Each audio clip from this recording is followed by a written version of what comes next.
Hello, dear learners. Welcome back to my channel. I hope you all are good and fine and ready for class. So, today we will discuss the further topics of chapter number 1. It's Introduction of Economics of class 11th Economics. तो हमने class 11th Economics को start किया हुआ है, जिसमें हमने previous video में इसके सिलेबस और इसके इंट्रोडक्शन के बारे में बहुत ज़्यादा डिटेल में समझा था और आई होप आप लोगों को समझ में आया. And if you have any doubt please let me know in comment section. आज हम आगे के टॉपिक को कवर करने वाले हैं. मैं एक बहुत ही इंटरेस्टिंग टॉपिक आपके साथ आज डिस्कस करने वाली हूँ रिगार्डिंग द इकोनॉमिक्स. ओके, सो हमने जनरली इकोनॉमिक्स के इंट्रोडक्शन को डिस्कस किया था बहुत ही अच्छी तरीके से,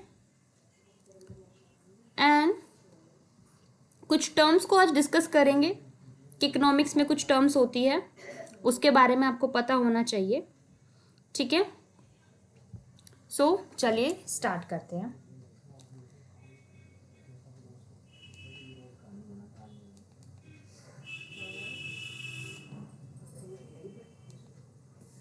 देखिए,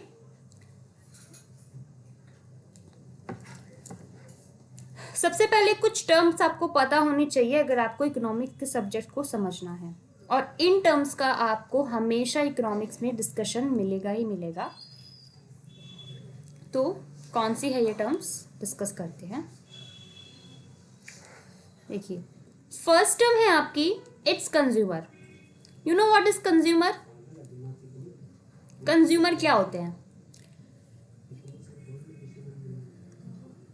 कंज्यूमर क्या होते हैं? The person who consumes the goods.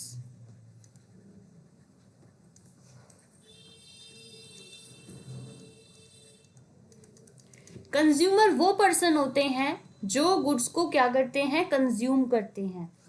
Okay, consume करने का मतलब क्या है? जिसने गुड्स को फाइनली यूज किया है. ओके, अब एक चीज हो तो और होती है कस्टमर. कंज्यूमर एंड कस्टमर दोनों अलग अलग चीजें होती है. ये एक माइनर सा डिफरेंस है. कंज्यूमर और कस्टमर दोनों अलग चीज होती है. कस्टमर वो होता है जो उस गुड्स को परचेज कर रहा है. कंज्यूमर और कस्टमर जो है एक इंसान भी हो सकते हैं. कैसे? सबसे पहले जो पर्सन गुड्स को परचेज करता है, खरीद रहा है एट ए टाइम पे, वो परचेजर जो होता है उसको हम कस्टमर कहते हैं. अगर वो उस गुड्स को परचेज कर कर खुद ही उसको यूज कर ले और कंज्यूम कर ले तो उसको हम कंज्यूमर कहेंगे. तो इसलिए कंज्यूमर और कस्टमर एक भी सेम भी हो सकते हैं और डिफरेंट भी हो सकते हैं. दूसरी सिचुएशन क्या हो सकती है कि कोई पर्सन आपके लिए परचेज कर कर लेकर आ रहा है, लेकिन वो खुद उस चीज को कंज्यूम नहीं कर रहा है, खा नहीं रहा है या फिर पहन नहीं रहा है, वो किसी और के लिए उस चीज को कर रहा है. तो जो पर्सन उस गुड्स को फाइनली यूज करेगा, या वो चीज खाने की होगी तो उसको खाएगा, या पहनने की होगी तो उसको पहनेगा, तो वो पर्सन कंज्यूमर कहलाएगा. तो इसलिए कंज्यूमर कौन होते हैं? हमारे फाइनल यूजर होते हैं गुड्स के, जो फाइनली गुड्स को क्या कर रहे हैं, यूज कर रहे हैं, कंज्यूम कर रहे हैं. ठीक है, तो कंज्यूमर एक बहुत ही बड़ा रोल प्ले करता है इकोनॉमिक्स में. नेक्स्ट हम आती है हमारी सेलर. सेलर भी आपको पता होगा. सेलर होता है the person who sells the goods. Right, person who sells the goods. जो गुड्स को सेल कर रहा है वो पर्सन होता है. उसको हम मार्केटर भी कहते हैं, सेलर भी कहते हैं, लेकिन इकोनॉमिकल टर्म्स में हम उसको सेलर ही कहेंगे. दूसरा है प्रोड्यूसर. प्रोड्यूसर भी आपने सुना होगा. प्रोड्यूसर कौन होता है?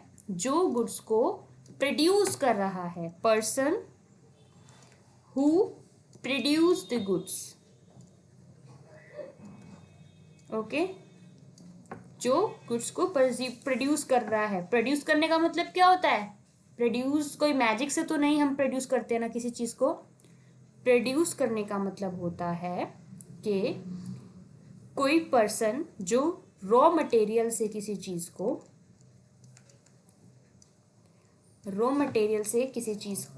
फाइनल गुड्स में कन्वर्ट कर रहा है.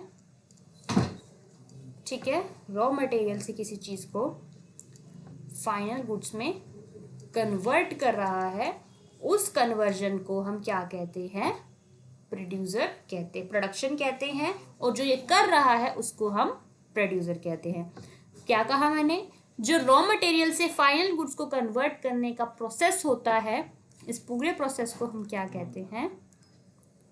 प्रोडक्शन। और जो पर्सन इस चीज को कर रहा है उसको हम कहते हैं प्रोड्यूसर। ओके, नेक्स्ट आता है आपका एम्प्लॉय। एम्प्लॉय क्या होता है? एम्प्लॉय भी आपने टर्म सुनी होगी। एम्प्लॉय एक ऐसा पर्सन होता है जो सर्विस को प्रोवाइड कर रहा है। कोई पर्सन किसी सर्विस को प्रोवाइड कर रहा है with the exchange of particular money और consideration, with the exchange of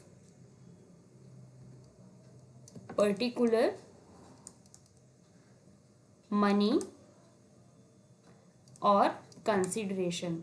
जब कोई पर्सन किसी पैसे के बदले या किसी अमाउंट के बदले क्या कर रहा है? सर्विस को प्रोवाइड कर रहा है किसी दूसरे पर्सन के लिए, फॉर द अनदर पर्सन के लिए, जो उसका मैनेजर आप उसे कहोगे, एम्प्लॉयर कहोगे, तो वो पर्सन एम्प्लॉय कहलाया जाता है। यहाँ पर भी लिखा है when you are in a job, जब आप किसी जॉब में होते हो और किसी अदर पर्सन के लिए कोई काम करते हो, उससे सर्विस प्रोवाइड करते हो, ठीक है, एक कंसिडरेशन के बदले, एक अमाउंट के बदले, एक सैलरी के बदले, लाइक जैसे एक डॉक्टर है या पोइटर है या टैक्सी ड्राइवर है, तो उसको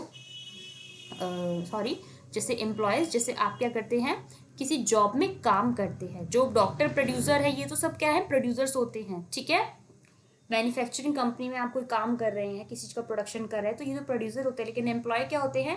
जब आप किसी जॉब में काम कर रहे हैं किसी अनदर पर्सन के लिए और आपको उसके लिए पे किया जा रहा है, ठीक है, तो आप वहाँ पर कहलाए जाएंगे कि आप उस जगह पे एम्प्लॉयड है, जिस जो आप सैलरी वेजेस के बेस पर आप सर्विस प्रोवाइड कर रहे हैं, तो उस पर्सन को हम एम्प्लॉय कहते हैं। एंड एम्प्लॉयर कौन होता है? जिस पर्सन के अंडर वो एम्प्लॉय काम कर रहा है, जिसके लिए वो एम्प्लॉय काम कर रहा है, जिस अनदर पर्सन के लिए वो एम्प्लॉय काम कर रहा है, तो वो अनदर पर्सन क्या है? एम्प्लॉयर कहलाया जाता है, जो आपको वेजेस पे करेगा। ओके, सो ये सारी कुछ इंपॉर्टेंट टर्म्स थी रिगार्डिंग योर इकोनॉमिक्स। अब एक चीज और आती है, इट्स स्केर्सिटी। स्केर्सिटी टर्म्स को भी मैंने पिछली वीडियो में, अपनी लास्ट वीडियो में मैंने शेयर किया था कि स्केर्सिटी क्या होता है। ऐसी सिचुएशन जब आपकी जो रिसोर्सेज होते हैं वो लिमिटेड होते हैं, ठीक है, और आपकी नीड्स जो है वो अनलिमिटेड है, तो इस सिचुएशन को आप स्केर्सिटी ऑफ रिसोर्सेज कहते हैं। स्केर्सिटी क्या होती है? Limited availability of resources. तो जनरली स्केर्सिटी का मतलब होता है जब आपका रिसोर्सेज लिमिटेड होती है but your wants and needs are unlimited, तो that situation is known as the scarcity of resources. तो ये कुछ टर्म्स थी आपकी। अब एक चीज और यहाँ पे आती है, एक टर्म और हम यहाँ पे पढ़ेंगे, it's a economic activity. Economic activity क्या होती है? इकोनॉमिक का रिलेटेड से मतलब क्या है? प्राइस, कॉस्ट, मतलब डायरेक्टली इनडायरेक्टली बोले मनी से रिलेटेड, ठीक है। तो इकोनॉमिक एक्टिविटी वो एक्टिविटीज होती हैं जब आप कोई काम मनी अर्न करने के लिए करते हैं, जब आप कोई भी काम या कोई भी सर्विस प्रोवाइड कर रहे हैं just for to earn money और टू गेट प्रॉफिट, तो उस एक्टिविटी को हम इकोनॉमिक एक्टिविटी कहते हैं। ओके, तो ये भी एक इम्पॉर्टेंट टर्म आपको पता होनी चाहिए। और ये सारी इकोनॉमिक एक्टिविटी आप क्या करते हैं? इकोनॉमिक्स में परफॉर्म कर रहे हैं। अब देख लीजिए, जैसे कंज्यूमर है वो भी अपने प्रॉफिट के लिए कुछ ना कुछ कर रहा है, सेलर है वो भी अपने प्रॉफिट के लिए कुछ ना कुछ कर रहे हैं, प्रोड्यूसर भी अपने प्रॉफिट के लिए ही कुछ ना कुछ कर रहे हैं, उनको कुछ चाहिए बदले में, एम्प्लॉय भी कुछ ना कुछ कर रहा है और एम्प्लॉयर भी अपने प्रॉफिट के लिए ही कुछ ना कुछ करवा रहा है लोगों से, ठीक है। तो ये सारी चीज़ें क्या है? ये सारे लोग क्या है? एक इकोनॉमिक्स की फैमिली है और ये सारे एक इकोनॉमिक एक्टिविटी को परफॉर्म करते हैं क्योंकि ये सब एक प्रॉफिट के लिए यहाँ पर है।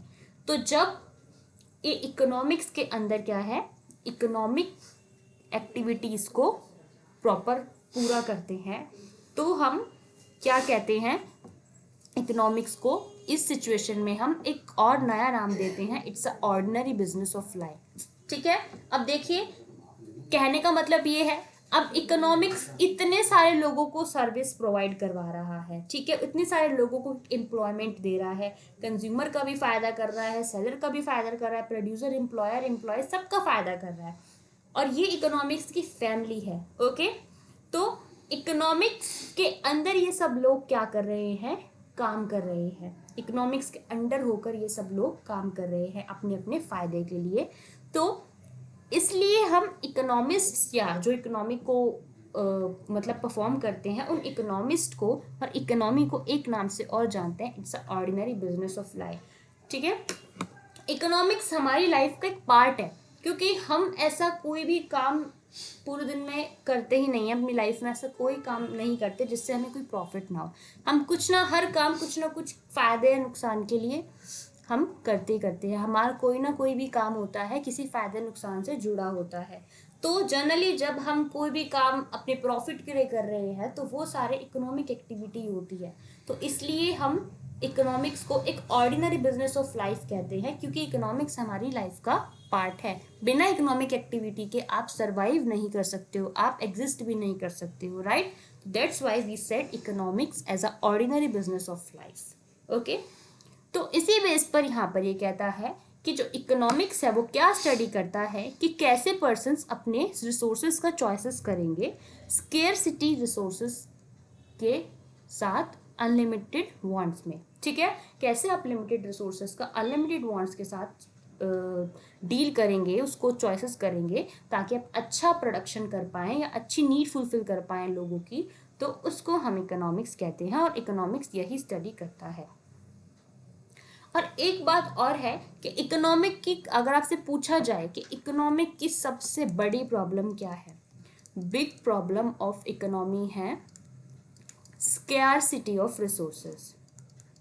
अगर स्केर्सिटी नहीं होगी ना तो इकोनॉमिक्स भी नहीं होगी, क्योंकि पूरी इकोनॉमिक्स में हम क्यों इतनी सारी चीज़ों के साथ डील कर रहे हैं, क्योंकि हमारे रिसोर्सेज अवेलेबल कम है, हमारे पास उतने रिसोर्सेज नहीं हैं जितने लोगों की नीड्स हैं। तो हमें इन प्रॉब्लम को सॉल्व करते हुए इकोनॉमिक्स को स्टडी करना होता है, इकोनॉमिक्स इन्हीं चीज़ों के साथ डील करता है। So if you have no any scarcity of resources then you will not need to any economics, आपको इकोनॉमिक्स की ज़रूरत ही नहीं पड़ेगी। तो इसलिए यहाँ पे बोला गया है कि इकोनॉमिक्स क्या है, स्केर्सिटी को इन्वॉल्व करता है, उसके लिए डील करता है। और स्केर्सिटी क्या है, रूट है सारी इकोनॉमिक प्रॉब्लम की, इकोनॉमिक की जड़ की रूट है। ठीक है, इकोनॉमिक्स की जो पूरी जो जड़ है उसकी प्रॉब्लम्स की सबसे बड़ी रूट है क्या है, स्केर्सिटी। तो अगर स्केर्सिटी नहीं होगी तो कोई इकोनॉमिक प्रॉब्लम नहीं होगी। तो ये था आज का टॉपिक, जिसमें हमने कुछ बेसिक बातें क्लियर करी है। हमने कंज्यूमर के बारे में पढ़ा, सेलर के बारे में पढ़ा, प्रोड्यूसर के बारे में पढ़ा, एम्प्लॉयर के बारे में पढ़ा, स्केर्सिटी के बारे में पढ़ा, और ये सब क्या है, इकोनॉमिक्स की फैमिली है। आप अपने दिन में, अपनी लाइफ में कोई ना कोई इकोनॉमिक एक्टिविटी कंडक्ट करते ही करते हैं, ताकि आपको कुछ प्रॉफिट और गेन हो, और वो एक्टिविटी भी इकोनॉमिक्स के अंडर ही आती है। दैट्स वाई हम इकोनॉमिक्स को एक ऑर्डिनरी बिजनेस ऑफ लाइफ भी मानकर चलते हैं। ओके, इसके बाद मैंने आपको बताया कि जो सबसे बड़ी प्रॉब्लम है, इकोनॉमिक प्रॉब्लम क्या है, it's a scarcity of resources, resources की बहुत ही कमी है। तो आपको उस रिसोर्सेज की कमी के साथ अनलिमिटेड वांट्स को कैसे डील करना है, ये इकोनॉमिक की स्टडी है। ठीक है, और दूसरी बात मैंने आपको ये भी बताई कि स्केर्सिटी अगर नहीं होगी तो इकोनॉमिक्स भी नहीं होगी, बिकॉज स्केर्सिटी क्या है, पूरी इकोनॉमिक प्रॉब्लम की रूट है, जड़ है। ठीक है, ये सारी बातें हमने आज क्लियर करी। नेक्स्ट क्लास में हम इस इकोनॉमिक प्रॉब्लम को पढ़ेंगे। बहुत हम डिस्कस कर रहे हैं ना कि पॉइंट आ रहा है इकोनॉमिक प्रॉब्लम, तो ये इकोनॉमिक प्रॉब्लम होती क्या है, हम इसको डीपली डिस्कस करेंगे। आज के लिए इतना ही।